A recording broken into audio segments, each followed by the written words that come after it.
Amendment 10E, adopt a resolution authorizing the city manager to execute an agreement with Cablecom of California, Inc. in the amount of $64,006 for construction of the Bayhill Sneath Lane Cable Extension Project. Tenzin. Honorable Mayor, members of City Council, good evening. The item before you is a request for authorization to award contract to Cablecom of California, Inc. for the construction of the Cable Department's Bayhill Sneath Lane Cable Extension Project. The Bayhill Sneath Lane Cable Extension Project is a component of the proposed Commercial Data and Phone Services Project included in the 2010-11 CIP budget. The purpose of this project is to continue the expansion of the cable plant to key commercial areas in San Bruno. At the present time, 9 office complexes at the Bayhill Office Park and 4 office complexes at the San Bruno Office Park on Sneath Lane, among other business corridors, are on the city's fiber network. At last count, there were 83 businesses located within the 9 complexes at Bayhill, and 41 businesses within the 4 complexes at San Bruno Office Park. The proposed Bayhill Sneath Lane Cable Extension Project will extend the cable plant to 5 additional complexes at Bayhill and to the VA building and Airport Trade Center on Sneath Lane. There are 56 businesses within the 5 additional complexes at Bayhill, 13 businesses at the VA building, and 19 businesses at the Airport Trade Center. At the completion of this project, a total of 212 businesses, San Bruno businesses, will be on the city's fiber network and have access to the city's value-priced commercial services. I also want to point out that at this time, there's at least a 25% vacancy rate at the Bayhill Office Park. As the economy improves, the occupancy rate should improve. The department will be in a position to handle that change when that occurs. Since the beginning of the fiscal year, San Bruno Cable has been steadily adding new commercial customers. The department is receiving new service requests daily. These requests are coming from both within the existing footprint of the fiber network and also from the proposed construction areas. San Bruno Cable serves 17% or 14 out of the 83 businesses located at Bayhill that's currently on the fiber network. San Bruno also serves 17% or 7 of the 41 businesses at San Bruno Office Park on Sneath Lane. The services subscribed by business customers range from basic cable, phone, and internet services to IPPBX and dedicated internet access services. These customers individually pay anywhere between $480 to $9,000 annually for their services. To apprise the City Council of what we're doing at each building, I'll say that we've generally begun the process with a service request from one customer and then have slowly generated growth within the complex by word of mouth. In one case, the property management company sent a notice to all its tenants informing them about the availability of our services. As an example, there are 6 businesses located at a complex at 1000 Cherry Avenue. We began there with a service request from one business, and today we're serving 3 out of the 6 businesses in that complex.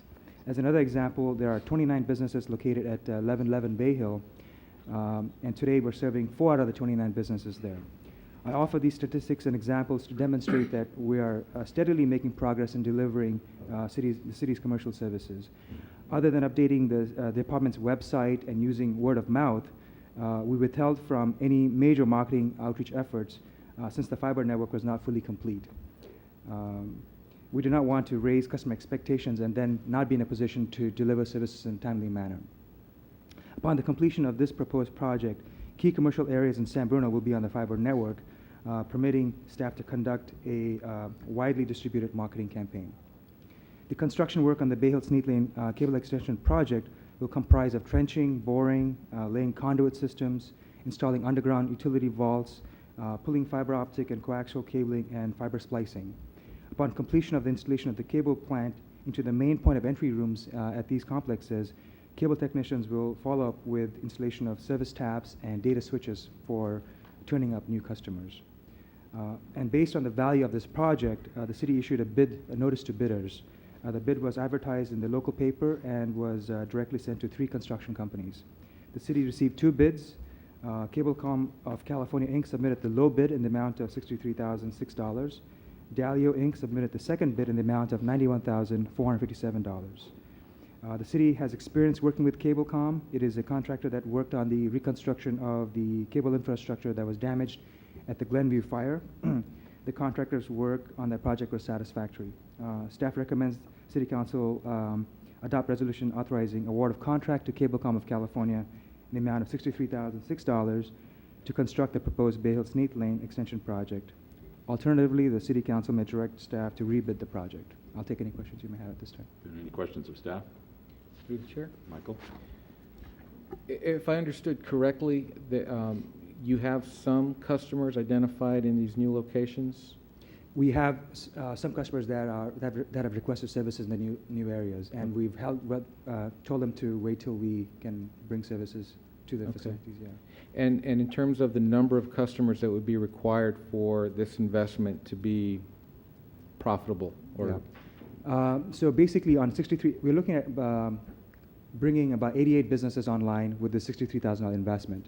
So on a per unit basis, we're looking at about $700 per unit.